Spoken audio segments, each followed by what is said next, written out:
You've become a meme. A what? A meme is an image on the internet that people associate with some idea or emotion. That clip of you walking away humiliated has already been picked up and used thousands of times. Wes, you're the poster boy for a man humiliated by a woman. He sank down in his chair, wrapping his arms around his head. Dash walked over and knelt in front of him. Wes, I have to warn you, it's going to get worse. Much worse. Tomorrow, Gertie will find out that you've been served with a protection order. You know what people will think then. When he groaned loudly, she took his face in her hands and looked into his eyes. I know this is going to be very hard for you, but I promise you, the lower you fall now, the higher you'll soar when it's over. Right now, you just have to be strong. Can you do that? Oh God, Dash, I'll try. I don't really have any other choice now, do I? A little before noon the next day, Jack Mackenzie rolled his silver BMW into the driveway of the Hardaway house and parked it in the garage. After making sure the garage door was closed, he entered the house and went in search of his lover. When he found Marlene, she was sitting at her computer, frowning. Did you see that? She asked, pointing to the screen where Gertie Gossip Girl was showing Wes retreating down the path that had become infamous. How the hell did they get that tape? He glanced over his shoulder at her and grinned. Probably one of your roommates was walking around and filmed it on her cell phone. He started rubbing her shoulders. But who cares about that? Truth be told, it makes Wes look like a complete idiot, and you're the smart one for getting rid of him. I guess you're right, she nodded. But I can't help but feel sorry for that poor jerk. Look at the pain on his face. The next day started out a little better for Wes. He was still being stared at as he walked to work, but the novelty of the situation seemed to have passed. I'll get over it, he decided. But his comparative equanimity was broken mid-morning when he received another text from Dash. The second part of Gertie is up. You are the main subject. Stay cool with fear. He logged onto YouTube and found the Gossip Gertie channel, eagerly awaiting the commercial and intro to the show. He watched in mesmerized horror as the influential YouTube user began to ruin his life. As footage of him pounding on the front door played in the background, Gertie said triumphantly, "You've all seen my article about the humiliated hubby before, but now his story has taken a different, darker turn." The scene switched to a process server handing Wes papers. Turns out Wes got more than just divorce papers. The real bombshell is what else hubby got. An official paper appeared on the screen, filling the entire frame. The only legible words at the top read restraining order. And that's not all. Gertie continued, "This order requires our humiliated hubby to stay at least 200 yards away from his wife at all times. It doesn't take a fertile imagination to guess what must be going on to require such protection. No word yet on whether any charges have been filed, but we'll keep an eye on this one. All we can say to the wife at this point is, we hope you are safe, and to the humiliated hubby, all we can say is goodbye and we hope you get what you deserve, along with all the other wife beaters. Oh my God, Gertie could put a bounty on my head. I've got to get out of here." Normally, there was a perfectly discernible level of background noise in his office, people talking on their phones, office machines humming, people walking down the hallways. But the sound Wes heard outside his cubicle was more like a low, menacing growl. It stopped him. He looked up and saw several coworkers talking among themselves, shaking their heads and throwing accusatory glances in his direction. He continued to watch them every few minutes, hoping to see a gap through which he could slip out unnoticed, but there was none. On the contrary, the crowd seemed only to increase. He tried to immerse himself in his work, but people kept passing by the entrance to his cabin and muttering insults under their breath, which he was evidently bound to overhear. Suddenly, the noise died down, and the crowd parted as Edith Norton entered his cubicle. "Mr. Hardaway, I warned you the other day that unprofessional behavior has a negative impact on our office. Normally, your personal life is your business, but not when it extends to beating your wife." "But I never even touched Marlene," he exclaimed. "Then why did she see fit to seek legal recourse?" the woman demanded. Why should you have to be 200 yards away from her all the time or risk arrest? Well, I really don't know why, Wes replied. Enough, she shouted, startling him.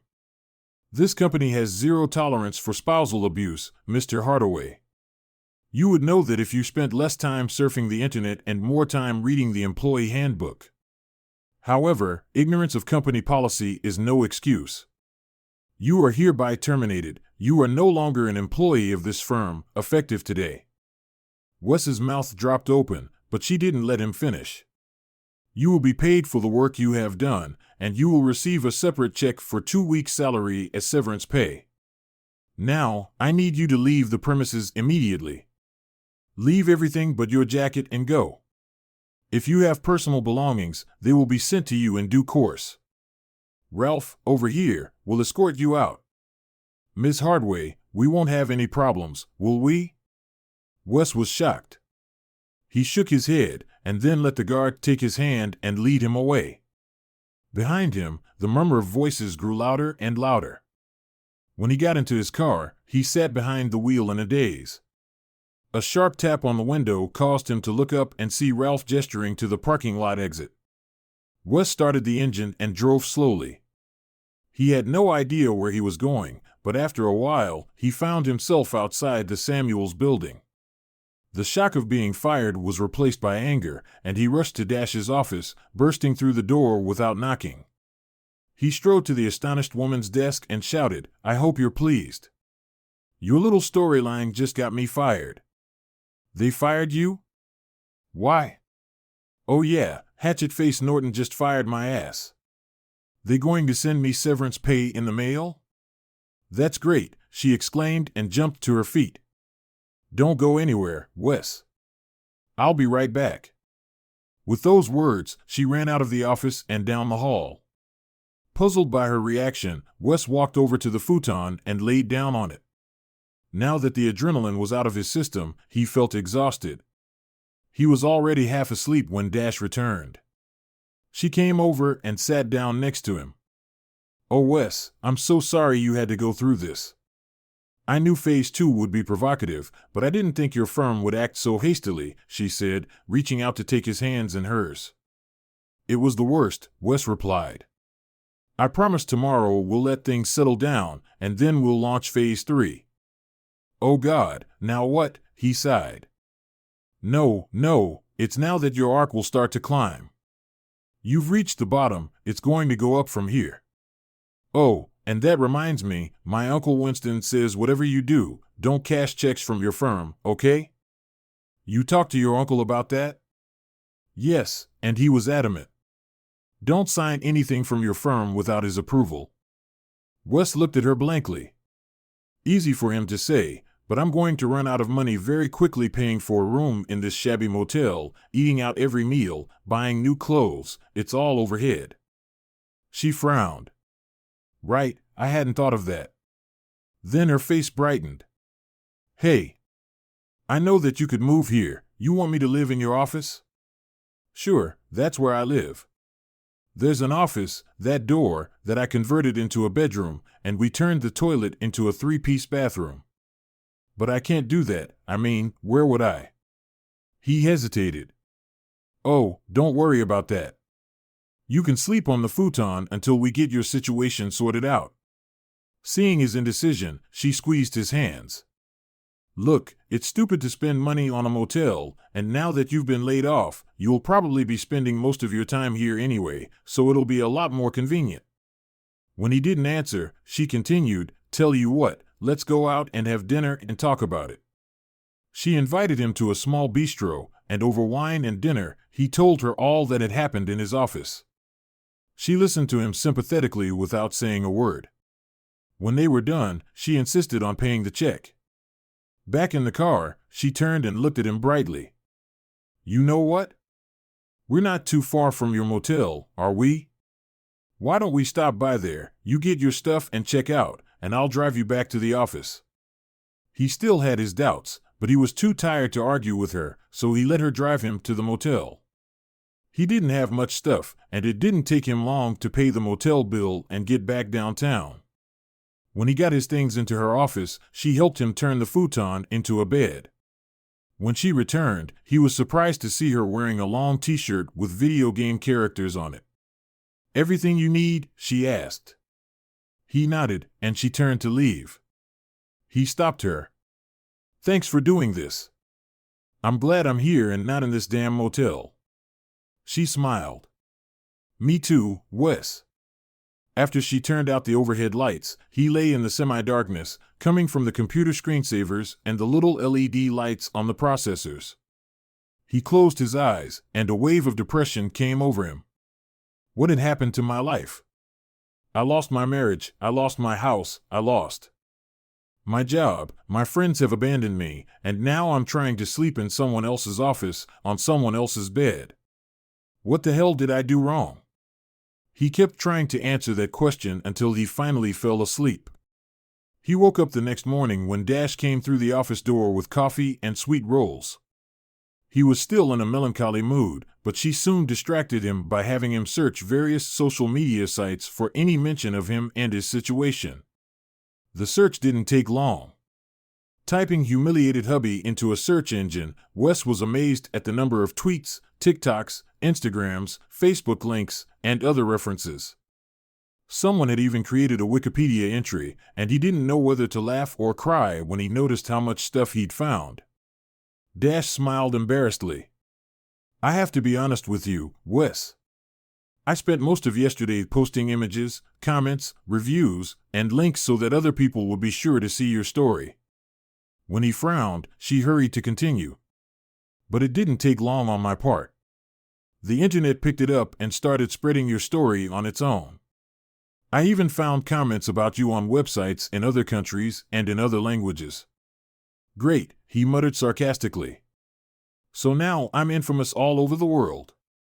Even more disturbing to Wes was the bitterness and even hatred with which anonymous authors were speaking out against him. Dozens of commenters urged him to do the world a favor and kill himself or said something to that effect.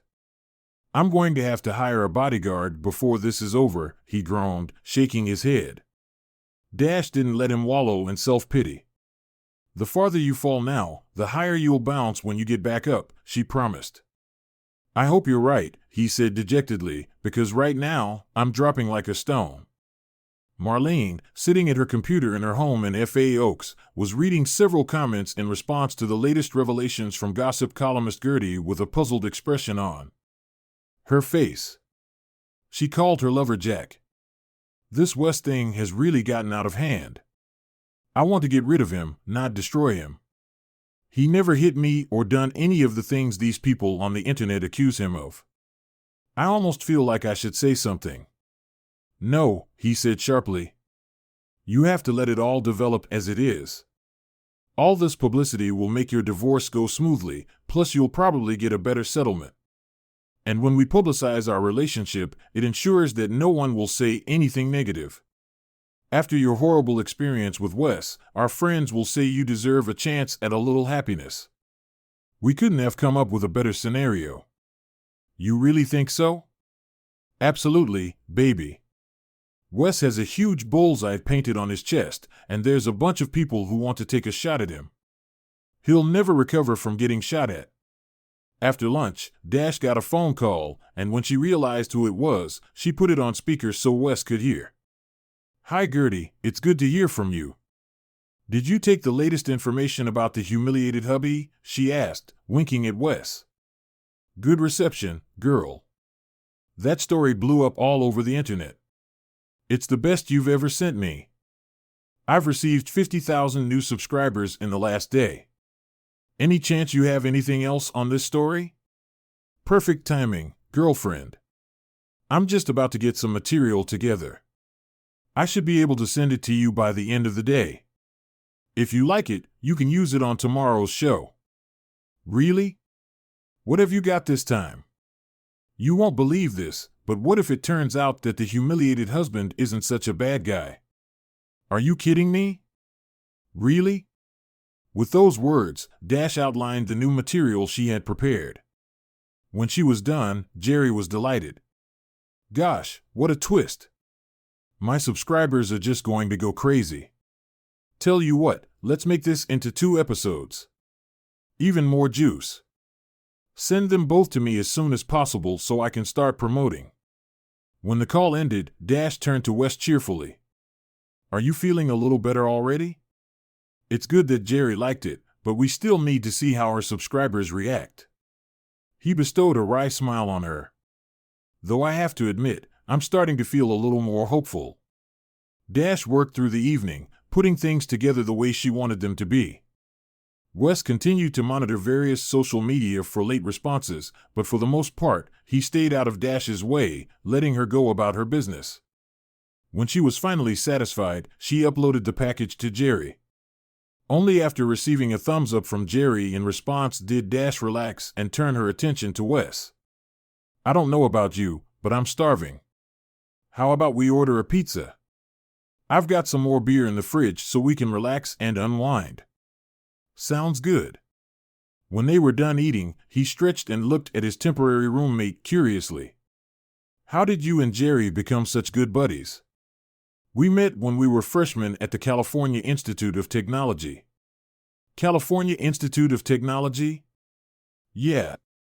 Looking at Jerry on YouTube, you'd never guess that she once wanted to be an electrical engineer at some high-tech company. What about you? Oh, I majored in computer science, but never finished. Something else happened, and I dropped out and never went back. He realized from the look on her face that she didn't want to go into details, so he tried another question. Where did you get a nickname like Dash from? Did you do any running or anything like that? She shook her head and grinned. Actually, Dash is short for Das Hell, which is Das Hell Hammett. My father has always loved detective novels, and he's a big fan of The Thin Man and The Maltese Falcon. Wes nodded. Okay, what about Daniels? Where did it come from? The smile faded from her face. Daniels is my ex-husband's last name. She spat out. Oh wow, I'm sorry. I didn't mean to open an old wound. She shook her head. No, it's fine. She looked away. When I got to college, I was your typical rebellious, emotionally immature girl, ready to break out of scrappy Sacramento. Joey, that was his name, was a real bad boy, and I was stupid enough to get involved with the type. He got me into all sorts of nasty things, parties, all the usual nonsense that kids that age do, but I was crazy about him. When the school year was almost over, the thought of separation became too much, and we ran away. My father was very upset, but he desperately wanted me to get my degree, so he found us an apartment in Pasadena and helped with expenses. I didn't realize that Joey was spending most of that money on bad things.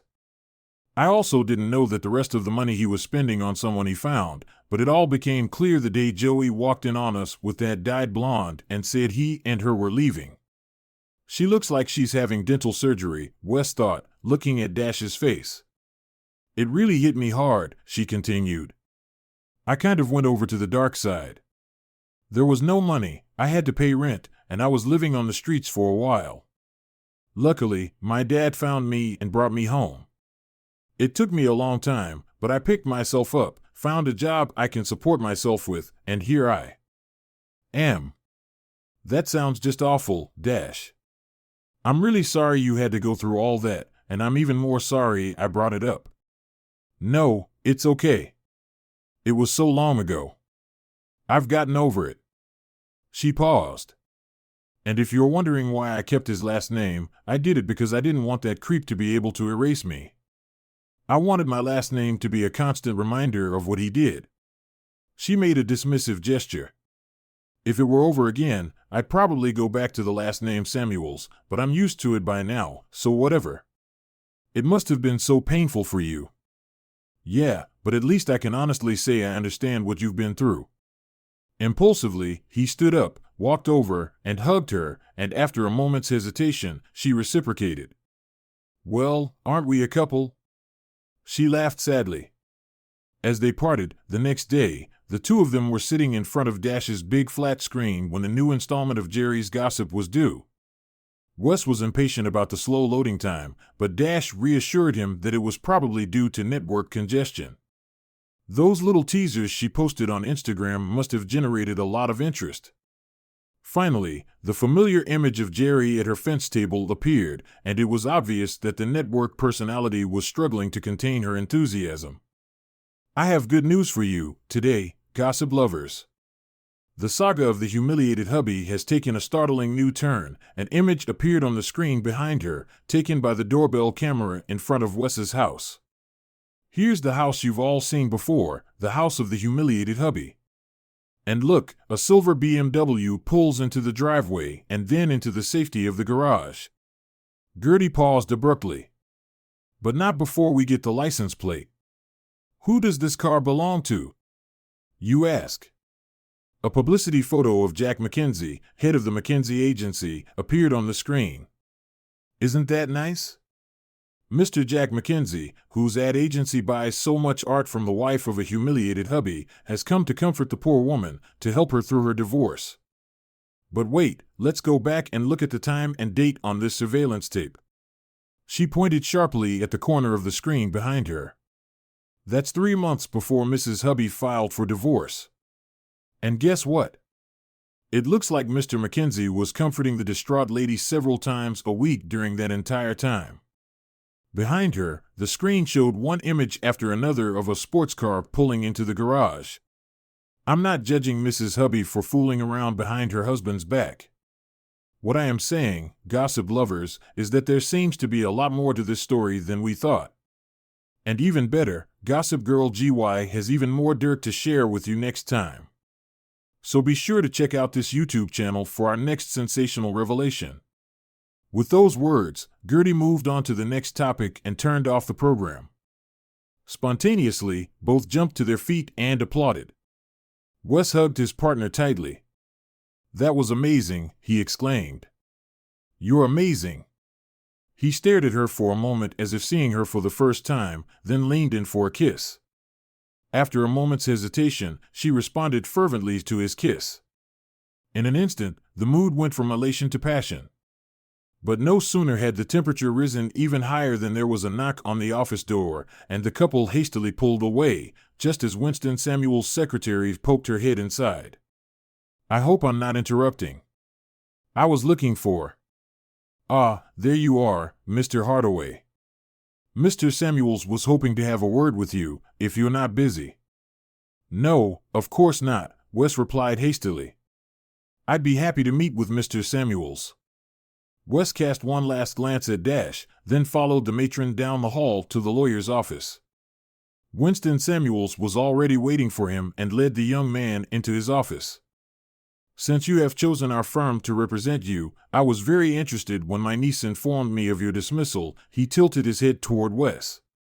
I believe she relayed my recommendation that you not cash checks from your former employer or sign any other materials they might send you.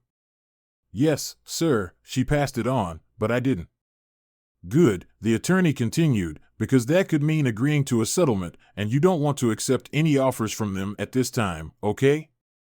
Wes said hesitantly, it's my understanding that you were fired from your job because you violated the firm's spousal abuse policy, is that correct? Yes, sir, my former boss explicitly made that clear to me. Is there anyone else who can confirm that? I can probably give you at least half a dozen names of other people who were there and heard what she said. Great. Assuming that's what happened, I've prepared a lawsuit on your behalf against your former firm for wrongful termination. You did not insult your spouse, Wes shook his head vigorously, and they had no reason other than malicious gossip to believe otherwise. Furthermore, the way you were publicly fired and escorted off the premises slandered your good name. The firm should be held accountable for that as well. Finally, I have reviewed the online version of your firm's employee handbook and have concluded that your supervisor did not follow company procedure in terminating you. Accordingly, I believe that you have a strong case for legal action. With your permission, I would like to file a lawsuit seeking $10 million in aggregate damages from the firm. Does that seem fair to you? Wes said, $10 million? Yes, sir, that sounds very fair to me. Do you think we can get that amount of money? A smile flashed across the older man's lips. I think we have a good chance, but we have to go to court to get it, and that would probably take 3 to 5 years. Wes's face fell, but Samuels continued, the firm won't want the litigation to generate unfavorable publicity, and from what my secretary tells me, your shares in the court of public opinion are rising, which they'll know about too. I think they could be quickly persuaded to enter into an out-of-court settlement for about half that amount, plus my legal fees, of course. $5 million will suit me just fine, Wes said quickly, the smile growing wider. I was hoping you'd think so. Accordingly, if you will sign this document, I will begin the process. Wes signed the document and got up to leave, then turned around. Mr. Samuels, will this affect my divorce proceedings? Frankly, I don't want Marlene to benefit from it. I don't think you need to worry, the lawyer said. All of these events occurred well after the divorce petition was filed. Moreover, it was your wife's actions that, at least indirectly, led to your unfair dismissal. Under those circumstances, she should not be entitled to benefits. Wes rejoiced at this news and hurried back down the hall to Dash's office. When he entered, he found her leaning over her keyboard. When he tried to tell her about it, she interrupted him. Can it wait, Wes? I've got a deadline for another client, and I've got tons of work to do. Without waiting for his response, she turned back to the monitor. He stood for a few moments, disappointed that he couldn't share his good news. But what plagued him the most was the feeling that Dash was avoiding him. Finally, he cleared his throat. I think I'll go for a walk, he told her, receiving no reply. He turned and left the room, walking down to the street. The young man headed in the direction of the Capitol Mall. When he reached it, he turned west and walked along the sidewalk until he reached the Tower Bridge, where he stopped and stared at the Sacramento River. It wasn't the view that occupied his thoughts, however. Damn it, I shouldn't have gone at her like that. No wonder she wants nothing to do with me now. Nevertheless, it seemed to me that she responded to me. I don't know, maybe it was just pity. Maybe she was just trying to be nice to her poor, horny husband. He was idly watching the workers hoisting cargo aboard the Delta King dinghy. Why did I even kiss her?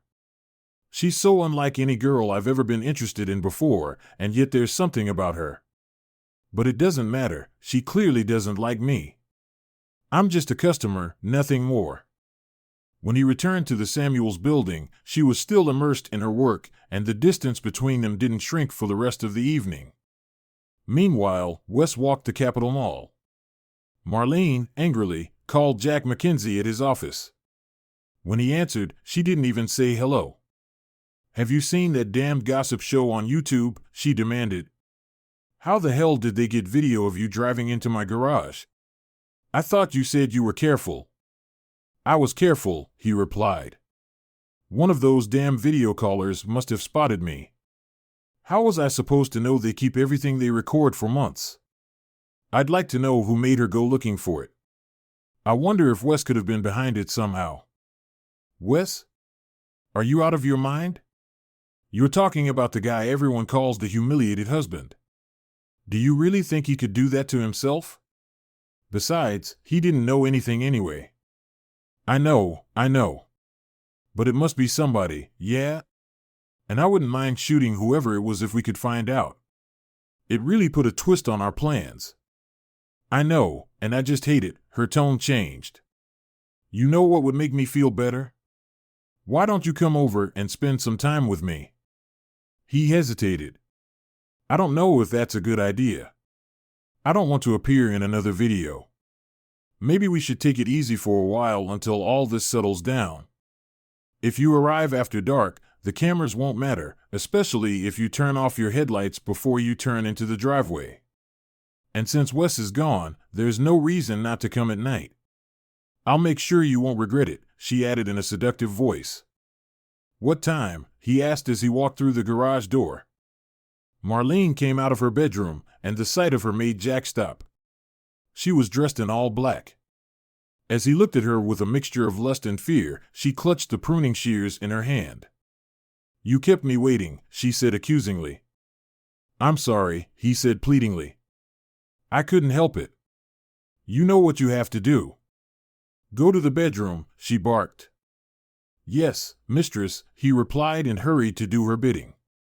The next day, the relationship between Dash and Wes seemed to be back to normal. In fact, Wes noticed that Dash was becoming more and more animated as the time to watch the latest installment of Gertie's Gossip Girl approached. When the loading usually occurred, she beckoned Wes over to the large flat-screen monitor to watch with her. After the customary introduction, Gertie appeared on the screen, her excitement clearly evident. I know that many of you have been gripped by the twists and turns of the humiliated husband saga. On the last show, I revealed that his not-so-faithful wife, Marlene, her picture appeared on the screen behind Gertie, has been having an ongoing affair with advertising executive Jack McKenzie. Could this be the real reason she kicked her helpless hubby out of the house after all? Marlene had obtained a protective order against her husband. Could it be that it was the cruelty of her humiliated hubby that led her into the arms of another man? Gertie wanted to find out too, so she checked the police records for humiliated hubby. No convictions, no complaints, no calls to the police. How odd. Could it be that Mrs. Hubby just wanted to humiliate her husband further, make him a pariah in society? But if so, why did the Honorable Judge Harold Chalmers issue a restraining order against Hubby? What could have persuaded His Honor to take such serious action? Could it be the fact that Judge Chalmers will soon be running for re-election? Behind her, a political ad appeared on the screen with the caption, "Re-elect Judge Chalmers in November." And it could also be, Gertie continued, that 3 weeks before the humiliated hubby was served with the restraining order, the judge received a nice campaign contribution from a prominent local advertising agency. Behind Gertie, the official list of campaign donors appeared on the screen. The entry McKenzie Advertising Agency $10,000 was circled in red. Gertie tilted her head and winked at the camera. I'm not suggesting that the judge acted because Jack McKenzie, Mrs. Hubby's secret lover, paid him. You can draw your own conclusions about that. What I'm saying is that I think we all owe poor humiliated hubby a fat apology. Wow, just wow, enthused Wes as Dash turned off the video. That should give Marlene and her boyfriend something to worry about. He reached out to hug Dash but held back. Still, his appreciation was evident. Dash, you're a genius. That looked convincing to me. Thanks, she said, but again the big question is how the Interverse will react. She smiled at him. Why don't you go get lunch for us? We'll have plenty of information by the time you get back. When Wes appeared with a bag from the deli, Dash beckoned him over. Come look at this, she encouraged, pointing to her monitor. When he peered over her shoulder, he saw that she was scrolling through an endless list of comments, many of which contained emoticons and GIFs. What are those? He asked. That, she replied smugly, is the #HumiliatedHubby Twitter feed. Gertie's latest episode sparked a flurry of comments on Twitter, and that's just one segment of the reaction. Gertie's show is getting its own reactions on YouTube and then more on Instagram and elsewhere. Looks like a lot of people have already watched that last segment. Can you believe it? And now they're taking different sides. She paused to stare at the screen. As far as I can tell, Hubby's team is ahead of Mrs. Hubby's team by about 70% to 30%. Wes, for a moment, tried to comprehend what was being said. Suddenly, he glanced at the screen. Wait a minute. Are you saying that 30% of the audience is on Marlene's side? She waved her hand dismissively. Don't worry about it. You'll always have the crazies, as the saying goes. Haters gonna hate. What matters is that you've gone from zero to hero to the vast majority of Twitter users. He looked at her and shook his head appreciatively. Just like you said. That's what happened. I never would have believed it, but I think this storyline of yours is really working. He looked at her admiringly. You know, you're just amazing. Without thinking, he took a step toward the girl, but she pulled away. Listen, Wes, what happened between us the other day? Oh, yeah, that. I just think we need to cool down a little. I know we're kind of living together and all, but I just don't know if I'm ready to. No, it's okay, Dash. I totally get it. I didn't have to do that. I just got caught up in the moment. She looked at him uncertainly. I don't mean, no, really, he interrupted. I get it. Before they could say anything else, Wes's cell phone rang. When he looked at it, a strange expression appeared on his face. The call was from a number he had in no way expected to see. Again, his former boss, Edith Norton. Wes, she said in a voice more pleasant than he'd realized, I'm so glad I caught you. Would you please come into the office and meet with me? I have some important information for you. I don't know, Edith. We didn't part on the best of terms the last time I saw you. I know, Wes, and I'm sorry. But some things have happened here that I think you'll want to know about. It'll be worth your attention, I promise. He started to refuse her, but then remembered the awkwardness between Dash and himself. Okay, he told her. I'll be there soon. When he pulled up to his old office building, he was greeted very differently than last time. The receptionist greeted him warmly and then shocked him by asking for an autograph. Just as he was signing the autograph, puzzled, Edith Norton herself came out to meet him. As she escorted him back to her office, he noticed the heads of the employees peeking out from behind their cubicles like prairie dogs on the Great Plains. Let me get right to the point, Wes, the woman began as soon as he was seated in her office. Last time we met, there were a lot of issues that unfortunately clouded the atmosphere. Things were said that, frankly, I wish I could take back. She glanced at him to see how he was taking all of this, but he kept a calm expression on his face. The truth is that your work at the firm has always been good, no, excellent, in fact, and we hate to lose talent. We've all missed you here, so I'd like to offer you your job back. When he didn't respond in any way, she nervously corrected herself, I don't mean your old job, of course. We'd like to offer you a promotion to director. He was still silent, and she hurried to continue, and not with your previous salary, of course. No, you'll get a 10% raise to match your new title. He continued to stare at her, and she became agitated. Did I say 10%? I meant to say 15%. That would put you in the top quartile of the director's salary range. And did I mention the severance pay you received? We want you to keep it as a sort of signing bonus, like professional athletes do. What do you say, Wes? I've got all the paperwork right here. If you sign this waiver, you'll have a new job waiting for you after you've taken your 3 weeks of paid vacation, of course. He sat up straight in his seat. So, Miss Norton, you admit that I was fired for violating the prohibition against spousal abuse, which I did not commit. Do you acknowledge that my termination did not follow the procedures spelled out in the employee handbook? That's all water under the bridge, Wes. There's no need to rehash what, in retrospect, was a silly misunderstanding. Let's focus on the future, your promotion, your pay raise, and, oh, I forgot to mention, your eligibility to participate in the bonus plan. Just sign these papers. Wes stood up, interrupting her. Edith Norton listened carefully. You can take the raise, the pay increase, and the new title and shove it all up your skinny, micromanager ass.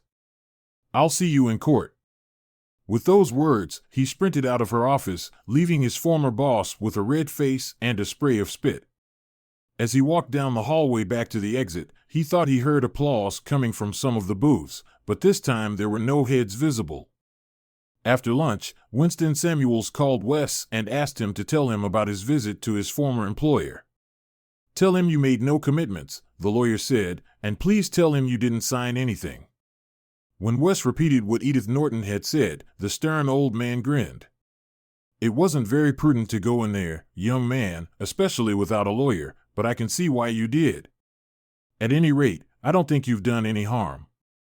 The fact that your old boss worked so hard to get you back is a very positive sign, in my opinion.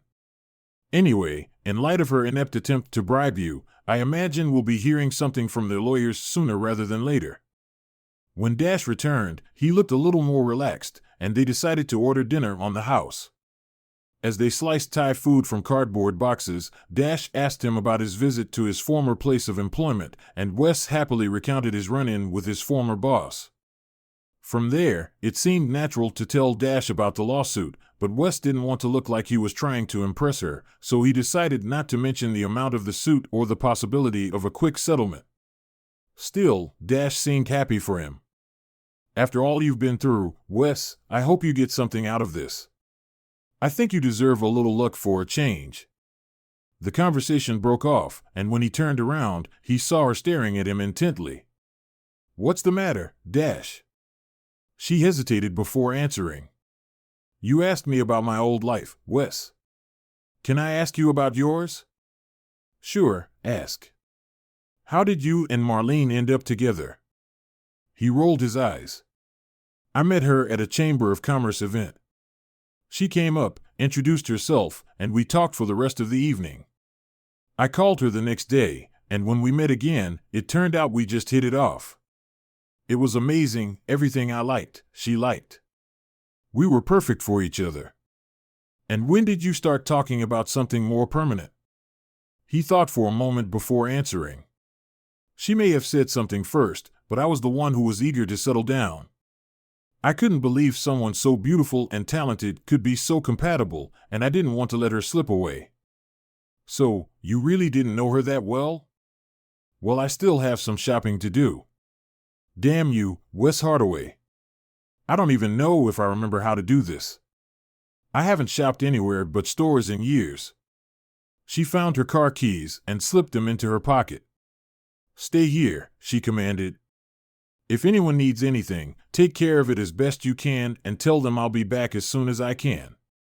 With those words, she sprinted out the door, and he had to close it behind her because she was already running down the hall. It was already dark when she returned, carrying several bags in her hands. After Wes led her through the door, she quickly disappeared into her bedroom. He checked the time and decided he'd better get dressed too. He found the only suit he had managed to salvage from the house and put it on along with a nice shirt and a pair of dress shoes. Behind him, he heard, "Well, what do you think?" Turning around, he saw her standing in the doorway in an ankle-length black halter dress. He stared at her. "Is that you?" he asked in surprise. Her face lowered. "You don't like it?" "No, no," he shouted, rushing over to her. "You look just amazing, like a model. I've just never seen you in such an elegant dress before." Relieved, she smiled slightly. "I was afraid it was too much, but it looked so good in the store."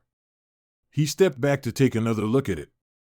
The black fabric contrasted with her hair, and the silver high-heeled sandals completed the look.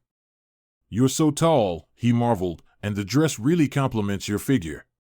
He lowered his gaze to his clothes. "Now I'm wondering if I look good enough to go with you." She laughed, took his hand, and kissed his cheek. "I would have let you know if I thought so. Now, why don't you call us a cab?" Later, as they were finishing dinner on the firehouse's brick-lined terrace, Dash took a sip from her wine glass. Then her face took on a serious expression. "Wes, remember how I kind of pulled away from you the other?" He chatted happily, but his smile disappeared at her question. "I remember, but it was my fault." She shook her head to interrupt him. "It wasn't you, Wes, it was me." She stared down at the table. "Remember when I told you about my marriage and how hard it was for me?" He nodded. "It really hurt me." She looked up at him, almost helplessly. "I haven't had a relationship with anyone since my ex left me. In fact, I haven't even been on a date since then." His discomfort was obvious. "I'm sorry, Dash. I didn't mean to put pressure on you." "I know you didn't. I just reacted instinctively, on autopilot." She half smiled. "You know, when I first met you, I thought you were just another clueless husband whose wife had left him. But as I got to know you better, I discovered there's more to you than that. And it's not just that we have bad luck with exes. You're wise and funny and romantic. Maybe most importantly, you're loyal. Loyal to your wife and yourself. That's very important to me." She blushed and lowered her eyes. "I guess what I'm saying is that if you wanted to kiss me again, I wouldn't run away this time." He looked at her triumphantly, then reached across the table to take her hand. Before he could say anything, a waiter approached them. Wes looked at him blankly. "I think we're going to skip dessert." Dash blushed again. While Wes and Marlene dined al fresco, Marlene angrily tried to contact Jack Mackenzie. When he finally answered her call, she lashed out at him. "What's this nonsense about bribing Judge Chalmers to give me a protective order? I thought you said the judge was your friend." "Don't be naive, Marlene. In politics, friend is just another word for sponsor.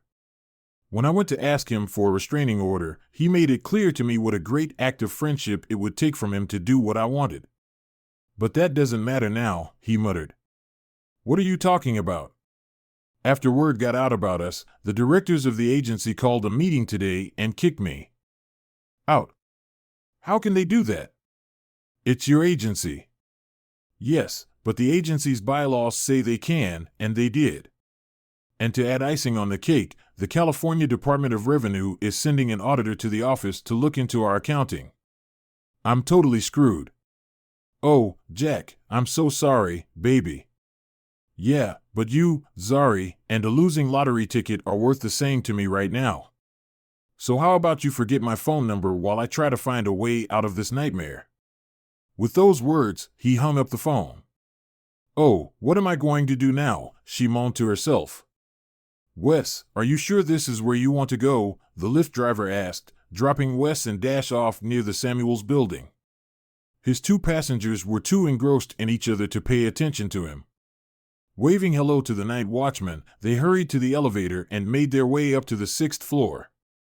Hugging each other tightly once she let them into Dash's office apartment, he reached for her again, but she fought him off. "Wait here," she told him before slipping away to her bedroom. "I'll just be a minute," he said, checking his smartphone when he heard her voice behind him. "You can come in." He hurried to her bedroom door and stopped, stunned by the sight before him. The room was lit by several candles, and in the center of their soft light stood Dash. They had an incredibly good time that night. The next morning, he woke up early and lay on his back, thinking. After a few minutes, he got up and got dressed, being careful not to wake her. He then quietly slipped out of the house.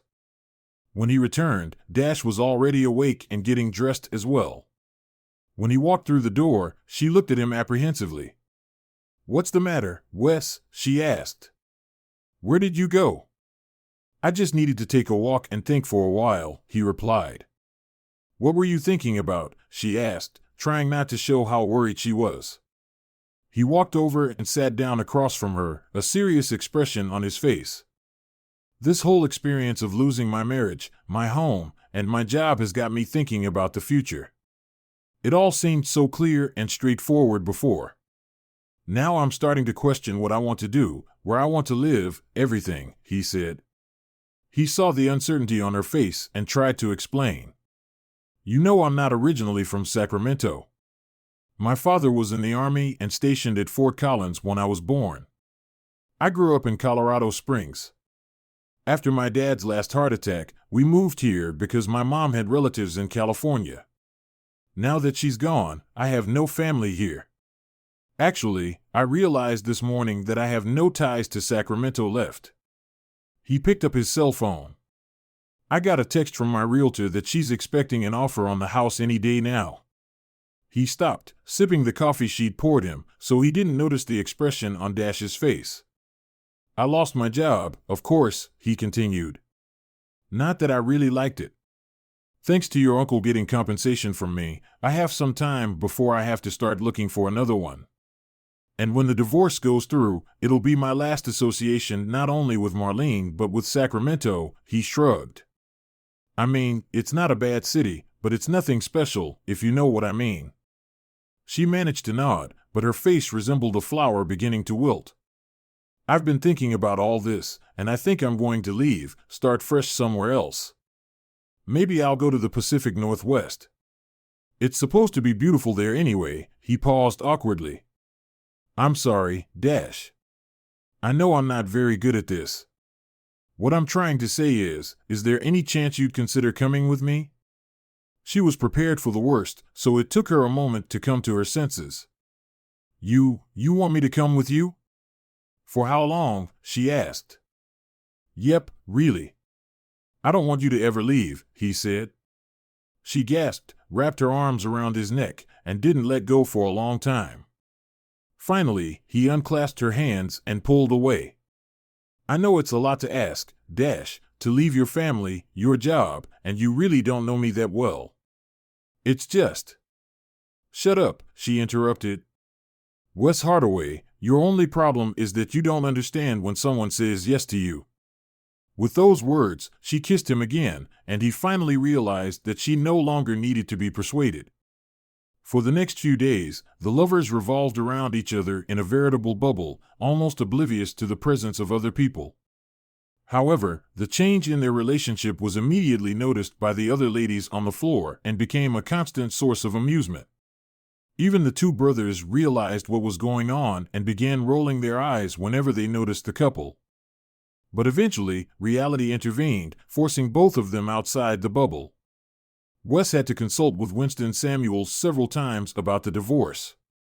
Marlene suddenly became reasonable, and the issues that had threatened to delay the divorce were quickly resolved.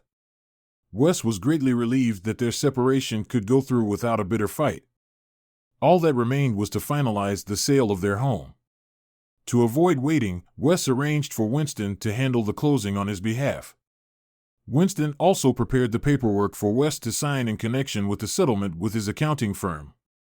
Wes was thrilled with the outcome, but still decided not to say anything to Dash, at least not yet.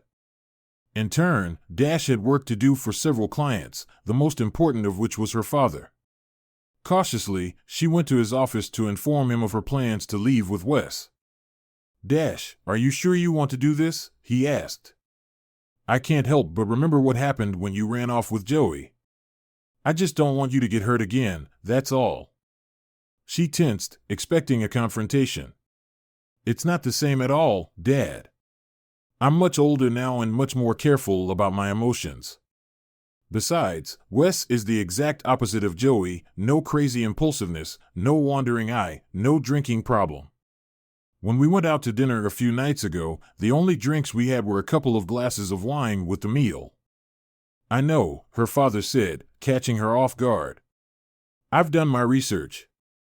Seeing her reaction, he inquired, What? Did you think I'd allow that man to come so close to you without investigating him? I nearly lost you once.